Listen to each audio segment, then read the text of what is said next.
Começa agora pela rede Novo Tempo de Televisão mais um programa Evidências, na busca de fatos que comprovem a veracidade histórica da Bíblia Sagrada. O final do século XX e o início do século XXI foi marcado por acontecimentos tão extraordinários que muitos historiadores disseram que, em cerca de poucas décadas, a humanidade se transformou mais do que todo o mundo antigo em seus milênios de existência cultural. De fato, foram muitos acontecimentos espantosos, vários deles causadores de receio e perplexidade, mas também de alegria e esperança.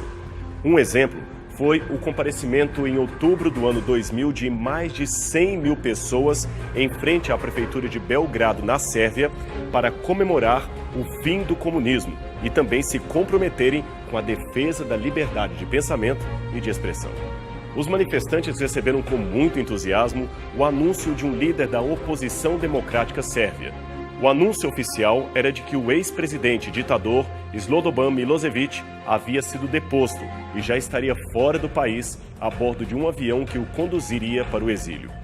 Muitos sérvios, incluindo idosos, mulheres e crianças, carregavam cartazes com frases de morte, pedindo inclusive a morte do ex-ditador. Milošević foi finalmente preso por uma solicitação do Tribunal Internacional de Haia e morreu repentinamente em 11 de março de 2006, enquanto aguardava o fim de seu julgamento pelos vários crimes políticos que cometeu, inclusive de genocídio. O fim do governo de Milošević foi um dos maiores golpes sofridos pelo regime comunista, supostamente seguidor das doutrinas de Marx e Engels. A queda do Muro de Berlim, a perestroika russa, a entrada da China para o comércio capitalista do Ocidente, o fim da era Fidel Castro, também foram outros duros golpes históricos que colocaram em xeque o otimismo dos marxistas que julgavam que a doutrina do socialismo seria a salvadora da humanidade. Alguns, para resguardar o ideal socialista dos extremos ditatoriais cometidos em seu nome, procuraram dizer que o que encontramos nesses países não foi o comunismo proposto por Marx, mas sim uma deturpação dele. O próprio Karl Marx, o pai do comunismo, que idealizara uma sociedade justa e igualitária para todos, não aceitaria o que foi feito em seu nome após a sua morte. Ele mesmo admitiria que as revoluções poderiam mudar o mundo, mas não mudariam um homem jamais. É provável que esta mesma admissão de Karl Marx seria a razão do fracasso de muitas de suas ideias na prática. É que, junto com esta admitida incapacidade de mudar o homem, o filósofo alemão construiu um sistema político que simplesmente julgava por terra todo o discurso religioso e o emprego de Deus como elemento-chave para a transformação da sociedade. A religião, dizia Marx, é o ópio do povo. A frase está no seu livro A Crítica da Filosofia do Direito de Hegel, que Marx escreveu em 1843 e publicou em 1844 num jornal político alemão que ele editava juntamente com o jornalista Arnold Roeg. A frase era inédita, mas a comparação entre religião e ópio, isto é, entre a fé e uma droga para adormecer os sentidos, não. Ela já tinha aparecido em livros de Immanuel Kant, Ludwig Feuerbach, Bruno Bauer, Heinrich Heine e outros escritores alemães. Porém, Marx foi um dos primeiros, ou talvez um dos mais implacáveis em sua comparação. Para ele, o desaparecimento da religião, interpretada como felicidade ilusória, era a única e principal condição pela qual o povo poderia, de fato, encontrar a real felicidade. A pergunta é: será? Antes de nos posicionarmos contra ou a favor da declaração de Marx, é preciso entender as raízes de sua rejeição religiosa.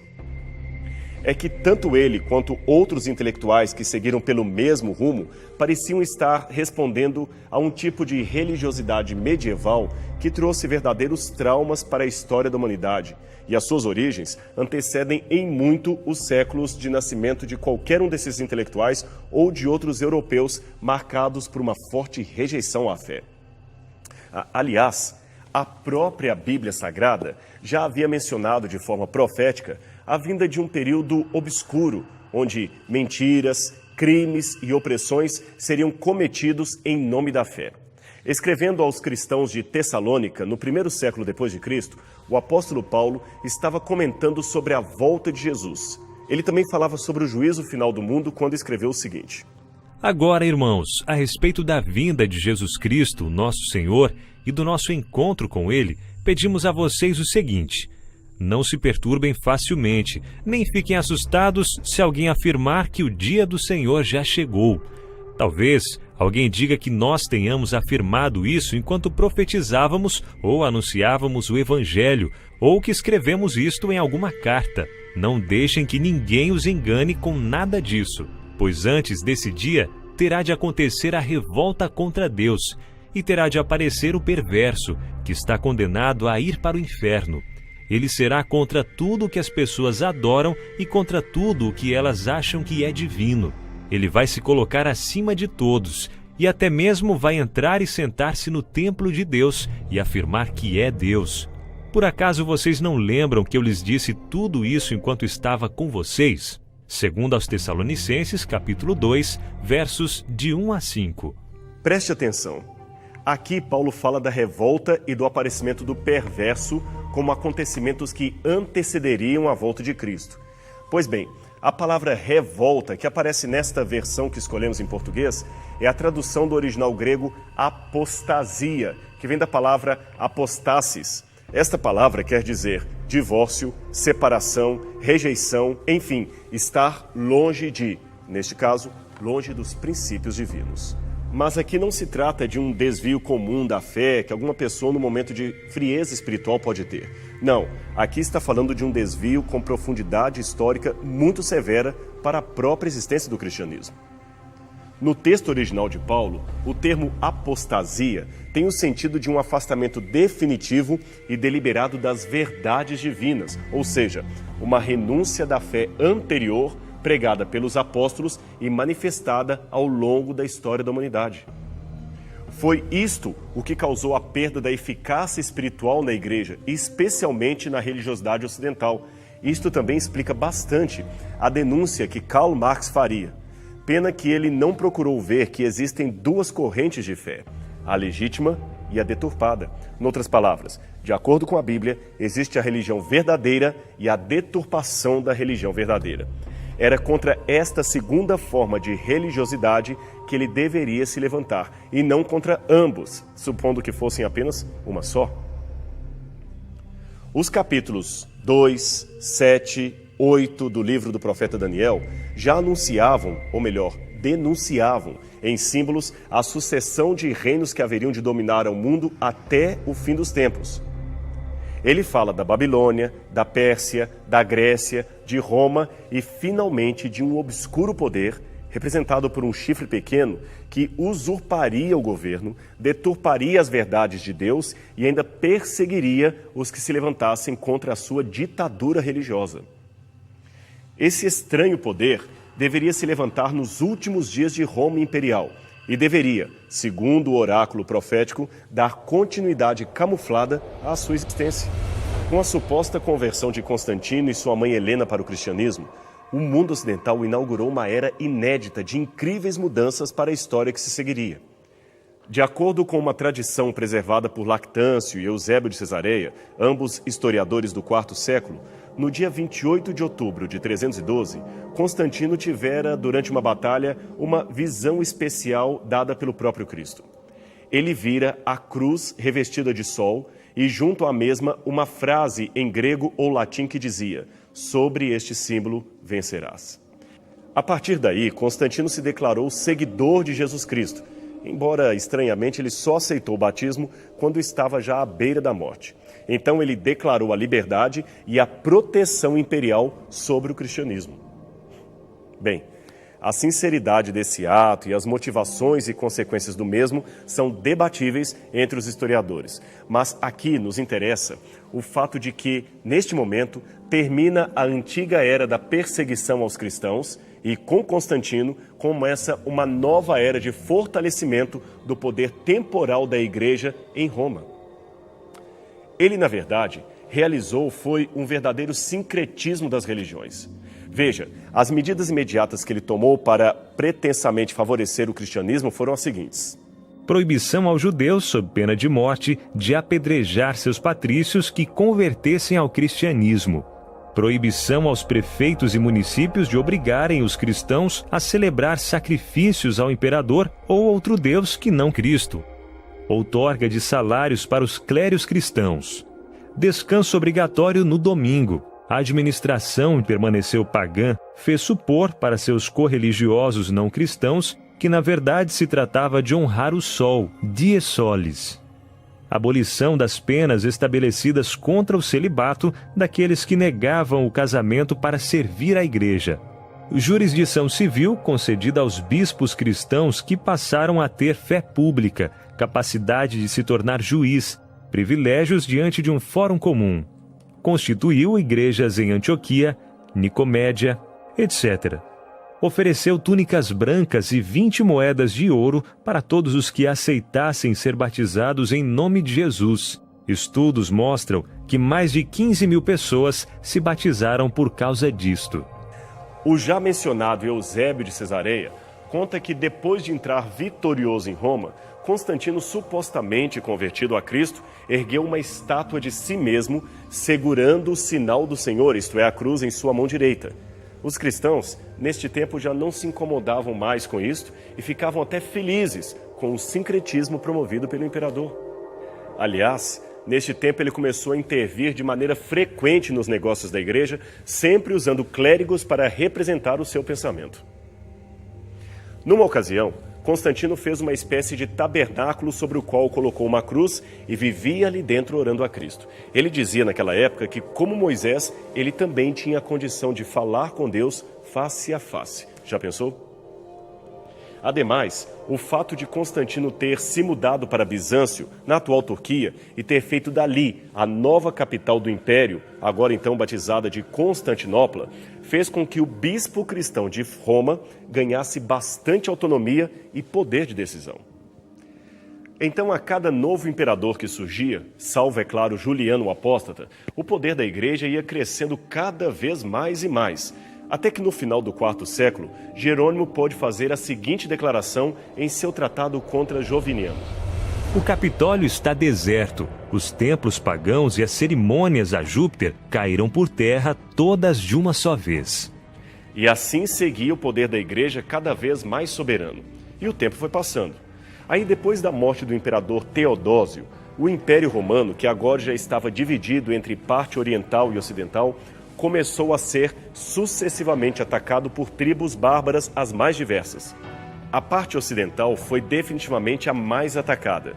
Ela também se tornou palco de invasões bárbaras e, por incrível que pareça, essas invasões minaram tremendamente o poder do imperador do Ocidente, aumentando em contrapartida a força do bispo de Roma, para quem as populações indefesas começaram a olhar como seu providencial protetor e libertador. Finalmente, em 476, com a tomada da cidade de Roma por Odoacro, o rei dos Érulos, Rômulus Augustus, reconhecidamente o último imperador da Roma Ocidental, foi deposto e o bispo de Roma acabou ficando como o único representante da falida civilização latina. Era a queda do Império Romano Ocidental, mas não a queda da Roma eclesiástica. Muitos bárbaros haviam se convertido ao cristianismo ariano antes da entrada em Roma. E embora Ário fosse um herege condenado pela igreja, a incursão missionária de seu movimento ajudou muito na construção de um poder político que favorecia o bispo de Roma. Mas ainda havia desafios a serem enfrentados, e entre eles estava a tarefa de converter muitas tribos do paganismo e também converter visigodos e lombardos do arianismo para a ortodoxia cristã. Um evento, porém, muito significativo, ocorreu quase no final do V século. Foi em 493. Clovis I, rei dos francos, casa-se com Clotilde, princesa católica da Borgonha. Mesmo permitindo que seus filhos fossem batizados, ele mesmo hesitava em abjurar a fé de seus ancestrais. Mas ele também viu a Igreja Católica Romana tornando-se o grande poder eclesiástico do presente e do futuro. Aí, é claro, se defrontou com a questão básica. Deveria o seu poder crescer em aliança com esse outro poder ou em oposição a ele? A resposta, é claro, foi positiva, e à semelhança de Constantino, Clovis também resolveu fazer firme aliança com o bispo de Roma. Ele mesmo terminou sendo batizado no Natal de 496, ele e 3.000 de seus soldados, pelo bispo Remídio de Reims, que proferiu na ocasião as seguintes palavras: Inclina tua cabeça, ó rei, em humildade, adora o que havias queimado e queime o que havias adorado. O batismo de Clovis foi um marco de uma nova era, especialmente dentro da Igreja Católica Romana, tanto que alguns historiadores referem-se a ele como o fundador do Estado Católico. Depois de Clovis, surge no Oriente um novo imperador chamado Justiniano, que também reconheceu no Papa João II o chefe não apenas da cristandade ocidental, mas também de todo o povo do Oriente e do mundo inteiro.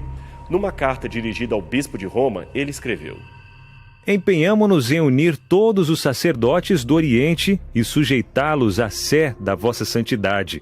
Não toleraremos que nada que se refira ao estado da Igreja, por mais claro e incontestável que seja, possa ser discutido sem primeiramente ser levado ao conhecimento de vossa santidade, pois afinal sois a cabeça de todas as santas igrejas cristãs.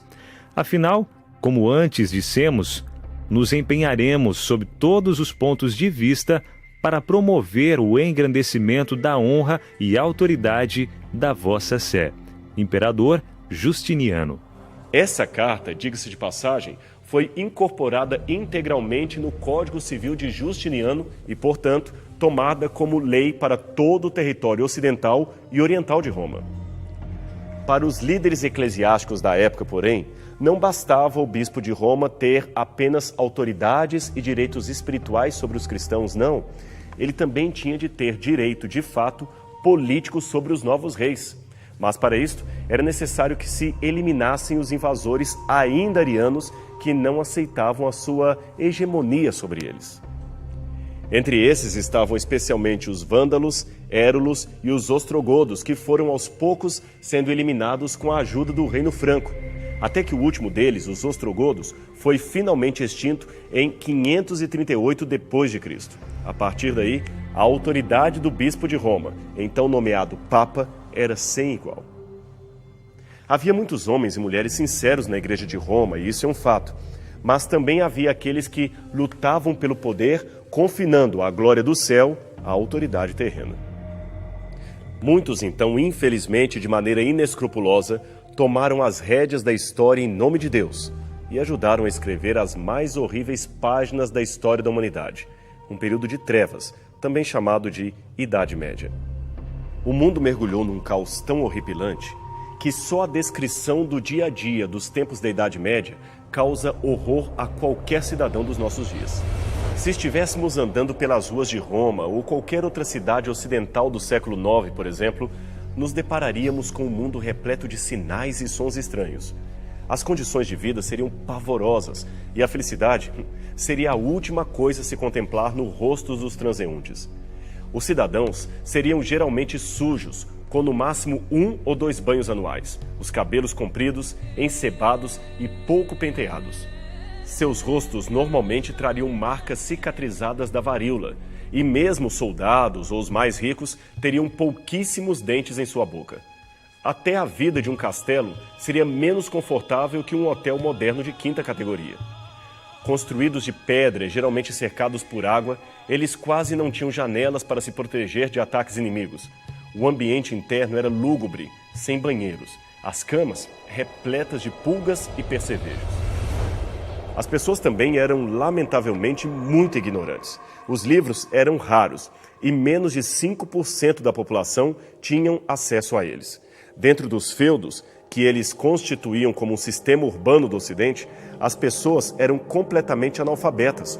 Elas não sabiam praticamente nada sobre filosofia, religião, arte ou ciência.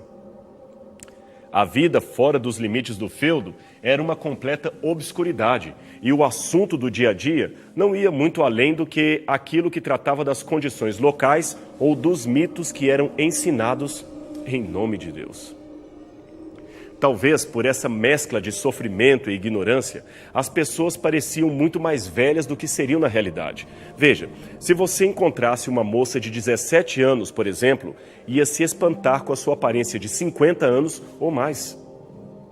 Afinal, a essa altura, ela já estaria casada ou viúva há pelo menos uns 5 anos e teria, no mínimo, outros 5 filhos, um para cada ano de casado.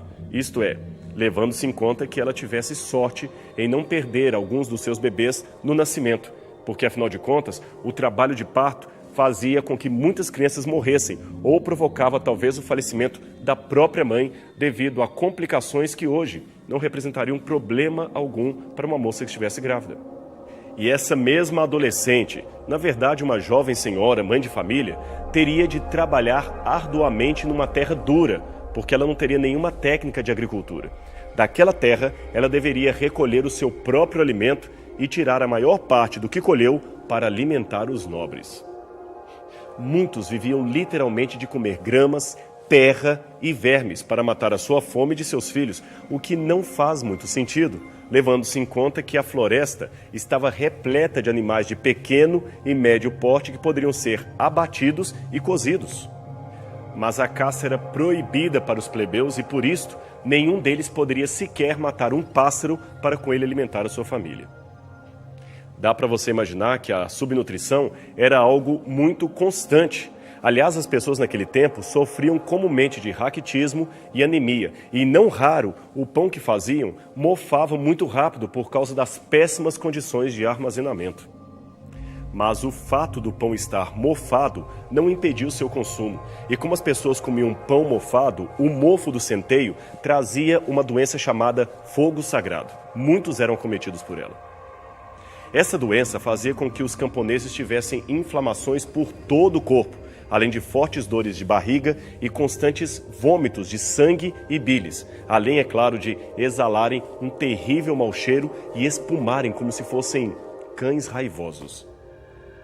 Com esse quadro em mente, não nos espanta saber que uma pessoa comum da população mais pobre teria muita sorte se chegasse aos 35 anos de vida, e a maior parte deles morria antes mesmo de se tornar um adolescente. Assim, não é de se espantar que os níveis mais baixos da população fossem realmente tão pobres e tão sofridos. A Europa da Idade Média era um deserto vasto, quase intocado. Não havia grandes cidades, escolas, mercados. A população inteira da França era inferior a 6 milhões de habitantes, e a Inglaterra inteirinha, estamos falando de toda a ilha, não teria nem 900 mil moradores. Tudo em redor era escuro, com florestas impenetráveis entrecortando pequenos povoados e vilas de camponeses seriamente condenados à morte ou uma vida de miséria. E como sempre, aonde há miséria, há ditadores que tiram proveito da situação. Enquanto o povo morria às mínguas, o clero e os senhores e senhoras da nobreza se divertiam num imundo paraíso de injustiças e desperdício. Na Europa feudal, os senhores podiam tanto bater em seus servos quanto matá-los impunemente. Era apenas a utilidade econômica de um servo que refreava o pouco da brutalidade dos nobres que não queriam perder muito de seu capital. E como as pessoas se tornavam servas num feudo? Bem, havia alguns motivos, como por exemplo o espólio de guerra, as dívidas, mas o principal deles, e mais cruel ainda, era a fome. Diante da endêmica escassez de comida, muitos camponeses se escravizavam voluntariamente apenas para ter o que comer nas terras do senhor feudal. Imagine que situação. Mas esta era uma barganha cruel. Eles tinham de ficar presos à terra, proibidos de sair dali ou até mesmo de casar sem o consentimento do seu senhor. Em propriedades rurais da França e da Inglaterra, havia ainda uma prática terrível na qual os senhores feudais reivindicavam a ius prima noctis, ou direito à primeira noite. Sabe o que significava isto? Ele teria direito a ter relações sexuais com a noiva do servo na noite em que ele se casou com ela, desde que ambos fossem membros da sua propriedade.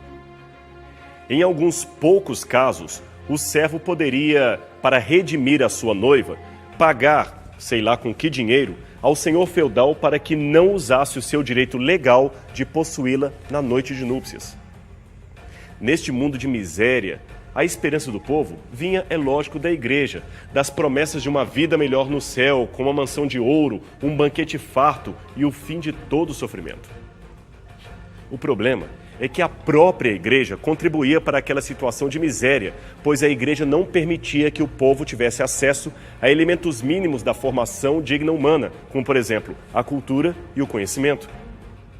Para eles, a ignorância e o analfabetismo eram apenas um instrumento para intensificar a fé do povo, mas não a fé num Deus verdadeiro, e sim a fé nos dogmas, na superstição, na tradição da igreja.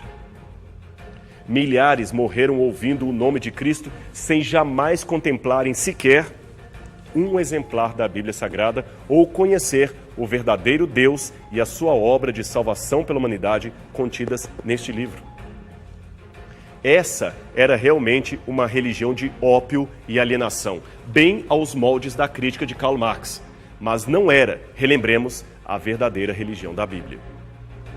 Contudo, esse quadro vai mudar. Os novos tempos terão um reavivamento da fé que certamente foi proporcionado pela própria providência divina. Esta providência, mais uma vez, se compadeceu do seu povo. E você quer saber como continua essa história? Então não perca a continuação deste assunto no programa Evidências da semana que vem, aqui na TV Novo Tempo. A gente se encontra lá.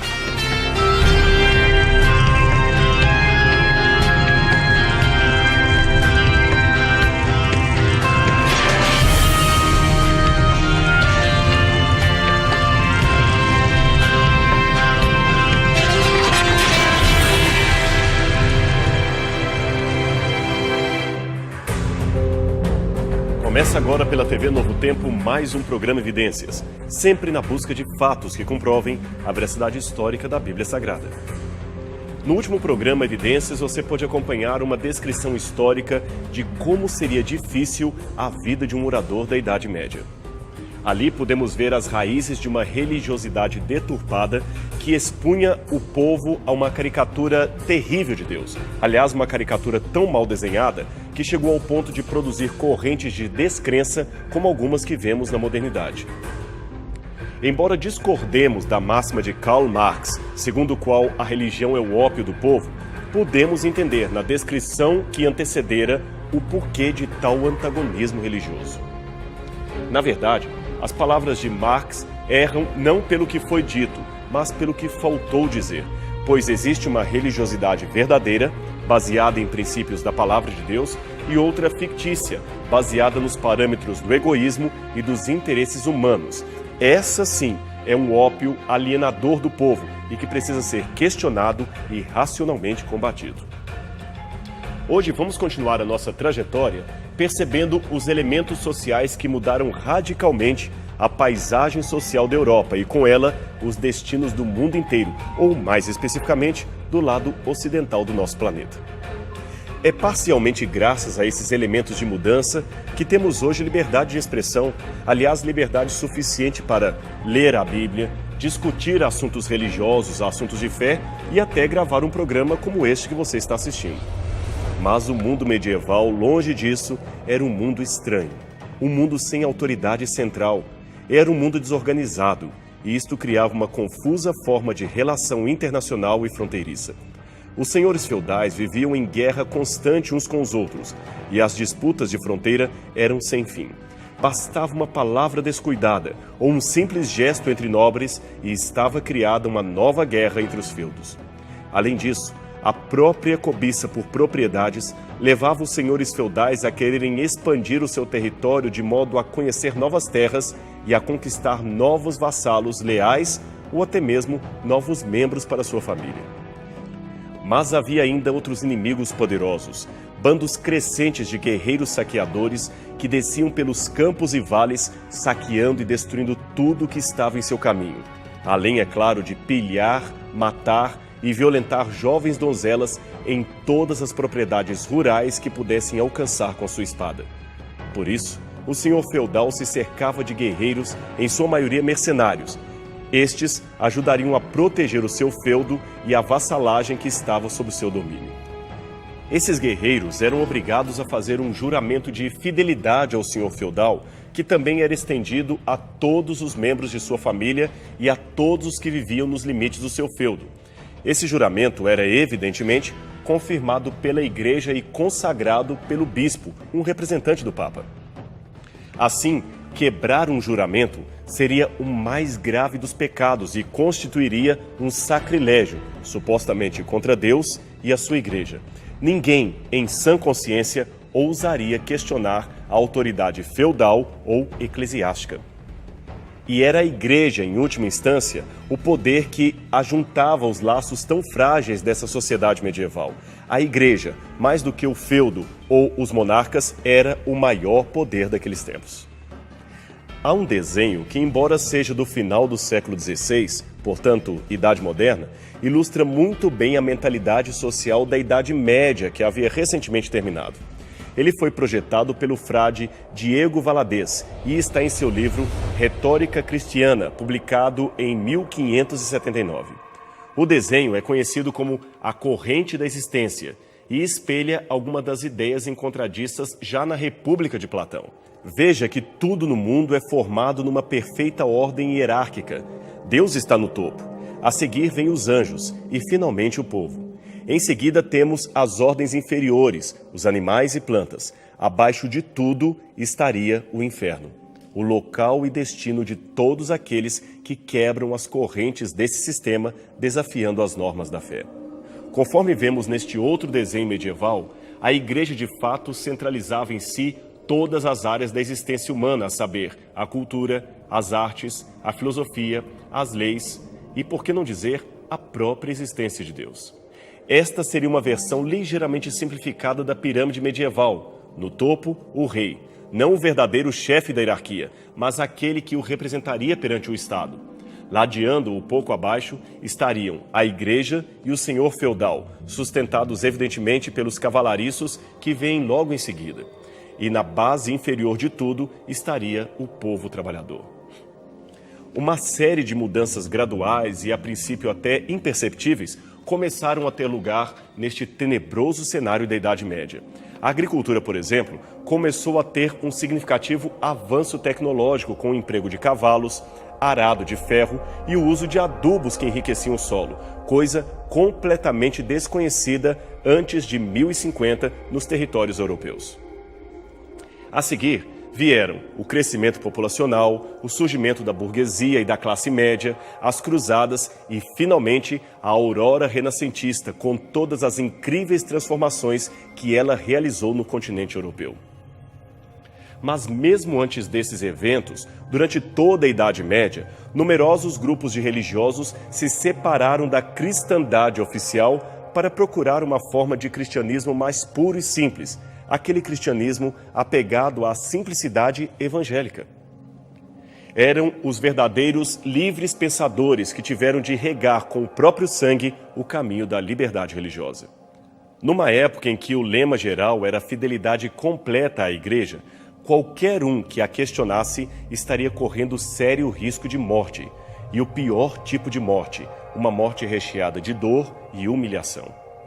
Como diria o velho ditado latino, Roma locuta, finita causa est. Isto é, Roma falou, acabou, está falado, não se questiona mais. Porém, alguns grupos, pequenos porém audaciosos, questionaram esse sistema. Os cátaros e albigenses, por exemplo, foram alguns desses grupos que desafiaram o poder monárquico e religioso da Idade Média. E mesmo em dificuldades, eles cresciam, especialmente na França e na Espanha. Para combater grupos questionadores como estes e outros que surgiam em vários pontos do continente europeu, em 1216, o Papa Inocêncio III, que aqui aparece retratado nesse mosaico medieval, encomendou a Domingos de Gusmão, fundador da Ordem dos Dominicanos, a presidência de um tribunal especial sediado em Toulouse. Esse tribunal teria por finalidade julgar os casos de heresia que surgissem e fossem devidamente denunciados à Inquisição Delegada, como se chamou posteriormente o seu ofício.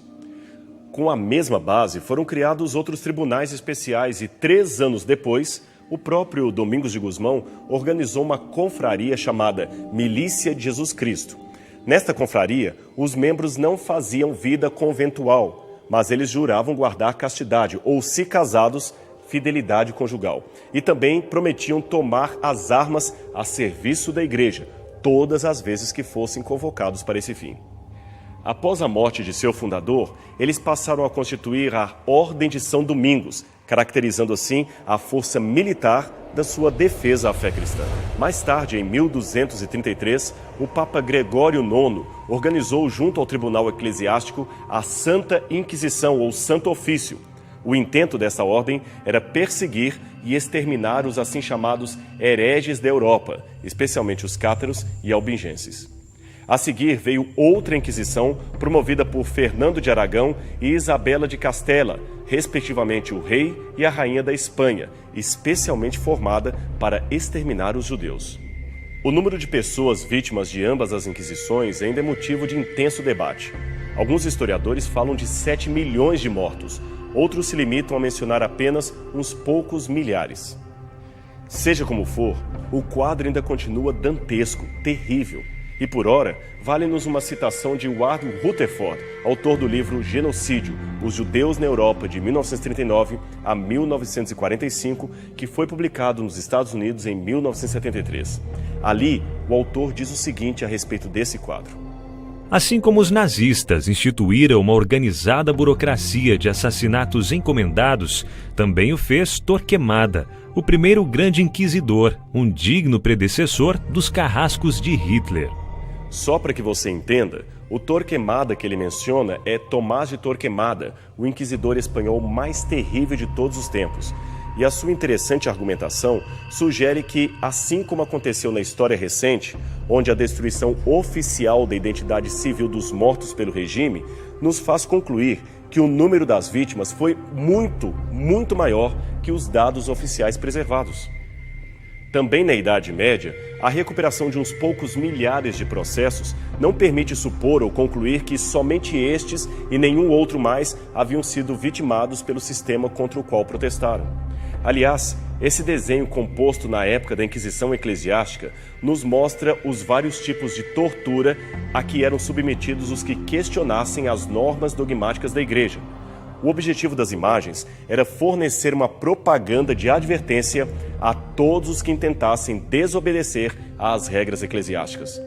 Algumas mostravam cenas do dia a dia onde uma punição mais suportável era infligida ao condenado. Outras, porém, eram mais dramáticas, mostrando cenas realmente dantescas, desestimulando qualquer tipo de rebelião. Mesmo assim, apesar de tantas ameaças de dor e sofrimento, um milagre ou providência divina permitiu que a verdade da Bíblia fosse preservada através de homens e mulheres de valor, que não temiam entregar a vida por amor daquilo que criam ser verdadeiro. Não era a morte pela fogueira o que mais lhes atormentava, mas o receio de perderem a salvação e não poderem jamais contemplar o rosto de Cristo. Isto sim causava uma grande angústia em suas almas. Talvez foi por isto que os descontentes com o sistema religioso medieval continuaram existindo apesar da perseguição e cresciam em número, mesmo condenados a viver clandestinamente. Nos vales alpinos do norte da Itália e do sul da Suíça, prosperaram por vários anos um grupo religioso de características singulares, especiais, que a história designou com o nome de valdenses. Esse nome, segundo alguns, viria de Pedro Valdo, um bem-sucedido comerciante de Lyon que teria abandonado tudo para pregar o evangelho e se ajuntar ao grupo que não aceitava a ditadura eclesiástica. Outros autores, porém, sugerem que valdenses viria mais propriamente do termo francês valois, que significa pessoas do vale. Mas para nós, isto não é tão importante quanto o fato de que estes nobres cidadãos tiveram muitas vezes de arriscar a própria vida para que a Bíblia fosse lida de maneira clara por outras pessoas. Isto era proibido pelos ditames da igreja naquele tempo. Eles lutaram para quê? Para fazer com que a Bíblia e a verdade chegasse às mãos das pessoas mais comuns, atingindo assim o maior número possível de cidadãos. Muitos deles eram evidentemente analfabetos e necessitavam urgentemente de aprender as primeiras letras para, pelo menos, ler a Bíblia Sagrada. E várias vozes se levantaram para mudar esse cenário. Em 1388, na Inglaterra, John Wycliffe, mesmo arriscando a própria vida, escreveu um livro contra os abusos da igreja e organizou um grupo de pregadores itinerantes para pregar o evangelho ao povo comum. Esses pregadores levavam consigo às escondidas preciosas porções da primeira Bíblia traduzida ao inglês. Esta Bíblia foi traduzida sob orientação do próprio Wycliffe a partir da versão encontrada na Vulgata Latina.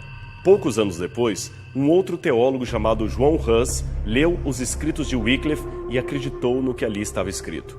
Hus foi professor de Oxford e reitor da Universidade de Praga, mas a sua pregação arrojada e seus escritos de denúncia o levaram a enfrentar a Inquisição, e ele foi condenado à fogueira em 6 de julho de 1415.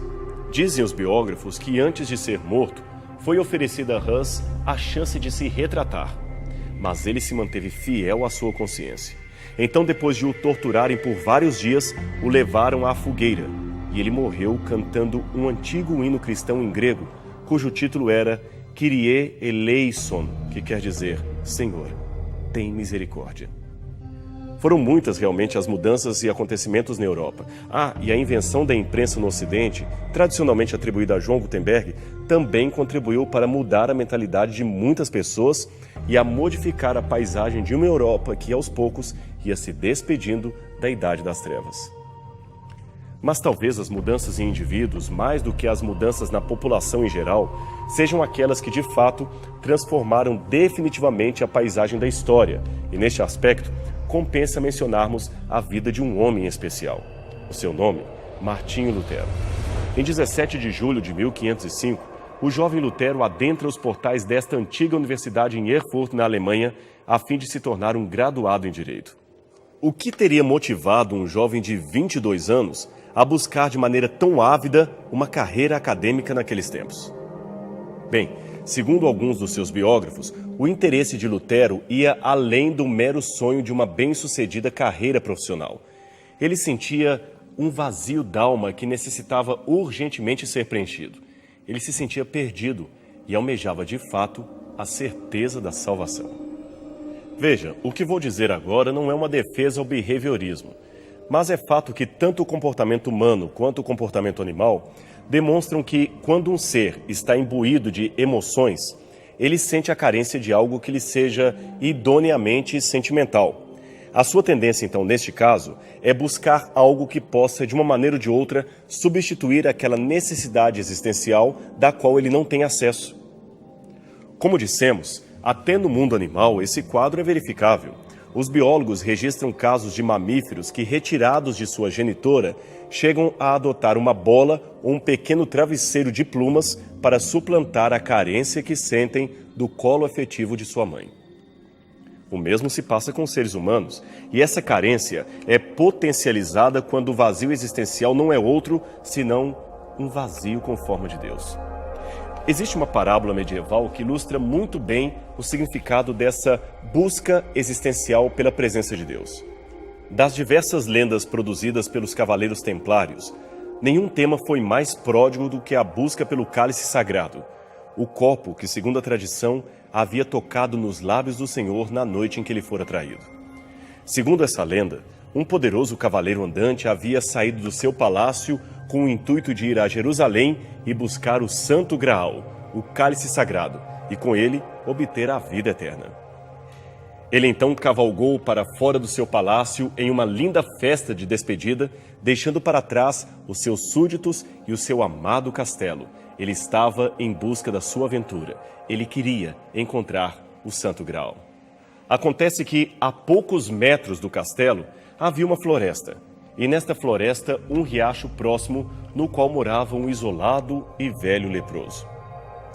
Aproveitando a passagem do cavaleiro andante, o leproso corre com dificuldade ao encontro do Lorde e, estendendo uma velha caneca, lhe suplica: Senhor, um pouco d'água por amor ao céu. Ele era um leproso e, como tal, não poderia jamais tocar na água para não contaminar o riacho. Caso o fizesse, seria imediatamente morto. Neste caso, a sua necessidade de água dependia da misericórdia de um transeunte que pudesse interromper o seu percurso, pegar um pouco d'água do rio e oferecer-lhe para matar-lhe a sede.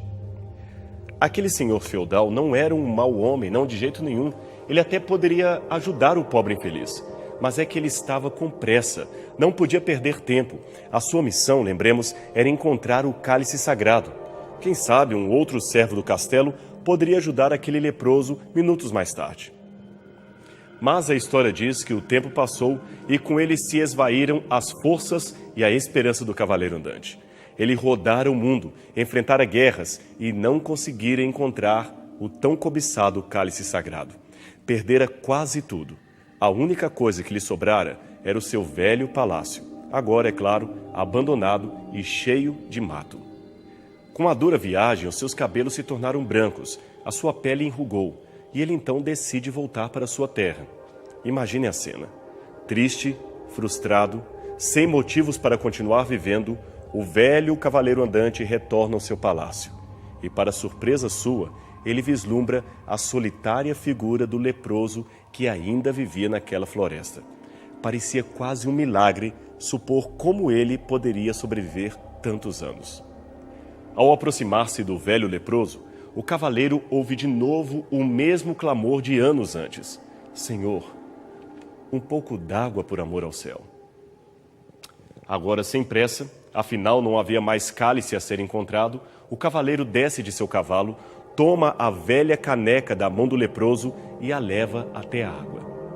De repente, um milagre aconteceu. Um brilho muito forte surgiu do nada e o copo já não era mais um copo velho, mas o próprio cálice sagrado. E o leproso não era um leproso, era a figura reluzente do Filho de Deus.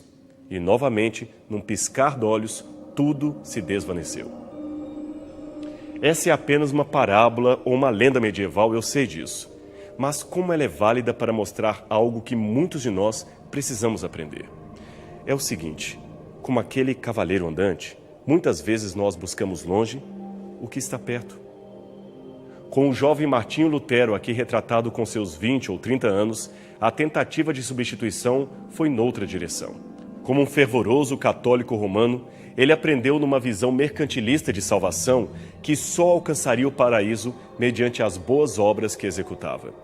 O seu grande dilema nesse sentido era, e se ele morresse? O que aconteceria? Aliás, ele experimentou a morte bem de perto quando no início de julho de 1505, numa típica tempestade de verão, ao voltar de uma festa com um amigo, viu um raio cair bem perto de si, fulminando de uma só vez a vida de seu companheiro de farras. Aquilo, para Lutero, era um claro sinal de Deus. E como o mosteiro era crido ser o caminho mais curto entre o céu e a terra, ele não pensou duas vezes, abandonou os estudos e resolveu entregar a sua vida ao monastério. Ele entrou para a ordem dos monges agostinianos. Assim foi que, em 1507, Lutero se tornou ordenado ao sacerdócio e, em 1512, já havia concluído seu doutorado em teologia. Agora, o problema é que esses 5 anos entre a ordenação e o término de seu programa doutoral foram para Lutero o período de maior questionamento de toda a sua vida. O seu pensamento tornou-se confuso e o referido quinquênio foi descrito como sendo anos de melancolia e profunda depressão. Lutero estava determinado a realizar boas obras. Ele diz que jejuava 3 vezes por semana, se consumia em vigílias e orações em excesso, e mesmo assim nada disso adiantava. No inverno, ele atirava para longe de si o único cobertor que lhe havia dado no mosteiro, tudo para cumprir as penitências. Houve noites, confessou ele, que quase morri congelado. E como resultado de tudo isso, a sua cabeça inchara, os olhos mal podiam ser fechados à noite e ele ainda cantava, estudava, recitava salmos e jejuava. Eu era um bom monge, dizia Lutero, e se um monge pudesse alcançar os céus pelas boas obras, este monge seria eu. Mas ao invés de conquistar a paz, Lutero era constantemente assediado pelo fantasma da dúvida. Você já leu sua Bíblia hoje? Já orou bastante? Jejuou o suficiente para enfrentar o diabo? Esta, aliás, é a inquietação de todo legalista, a dúvida constante acerca daquilo que Deus quer e pode realizar em sua vida. Houve noites em que Lutero afirma ter vivido momentos de franco desespero. Naquelas noites intermináveis, escreveu ele, Cristo parecia um severo rei sentado sobre um arco-íris, de cuja presença eu tentava inutilmente escapar. Quando aconselhado a amar a Deus, Lutero dizia: amá-lo? Eu o odeio. Prefiro ouvir o nome de um demônio a ouvir o nome de Cristo. Você ficou chocado? Pois saiba que, em algumas circunstâncias, Deus é menos ofendido pela sinceridade de um pecador do que pela hipocrisia de um santo. No caso específico de Lutero, a sua tormenta resultava do tipo de religiosidade que lhe fora passada. É que ele, treinado pelos grandes mestres da teologia, aprendera que, para ser aceito por Deus, o homem deveria começar tornando-se justo e bom. Até que Lutero se deparou com uma passagem da Bíblia que mudou radicalmente os seus conceitos. Isto foi em 1514, enquanto ele preparava uma aula para as classes do Antigo Testamento. Aí ele, por acaso, leu o Salmo 71, versos 1 e 2, que diz o seguinte: Em ti, Senhor, me refugio. Não seja eu envergonhado. Livra-me por tua justiça. Mas como? Questionava Lutero.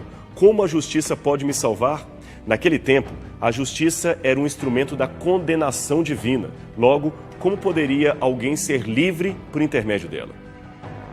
Aliás, Lutero odiava a expressão justiça divina, pois ele a entendia apenas como sendo a virtude na qual os pecadores são consumidos. Mas agora, ele tinha um novo insight sobre a questão. Em suas pesquisas nesta isolada torre do castelo de Wittenberg, Lutero fez uma descoberta radical a partir do que leu em Romanos, capítulo 1, versos 16 e 17, que diz: Porque não me envergonho do Evangelho, que é o poder de Deus para a salvação de todo aquele que crê. Pois a justiça de Deus se revela no Evangelho de fé em fé, como está escrito: o justo viverá pela fé. Lutero descobriu alegremente o significado redentor da justiça de Deus. Em outras palavras, a justiça é algo que Deus nos oferece e não que Ele cobra de nós. E quando Lutero descobriu isso, ele declarou: as portas do paraíso se abriram para mim. O segredo de tudo era o amor de Deus. Os seus pecados eram apenas um grão de areia na montanha do amor de Deus, uma gota no oceano da graça divina. Deus, concluiu Lutero, não tinha nada a ver com aquelas caricaturas medievais que haviam sido passadas.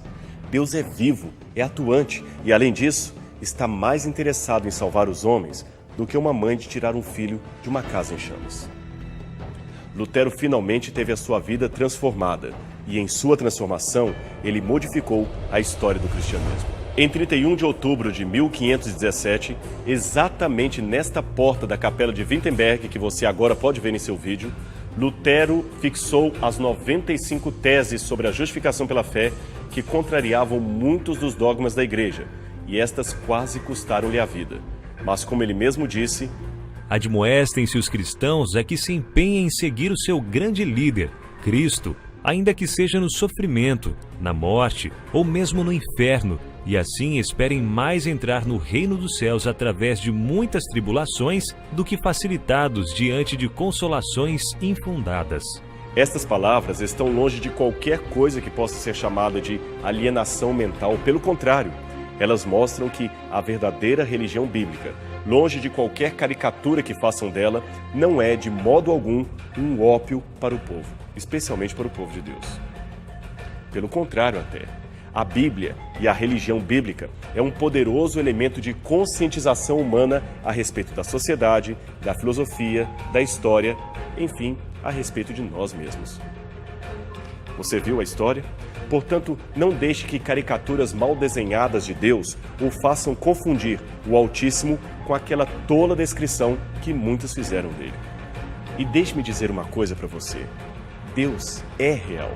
E se você o encontrar hoje, nada poderá arrancar de seu coração o mais ardente desejo de todo aquele que crê.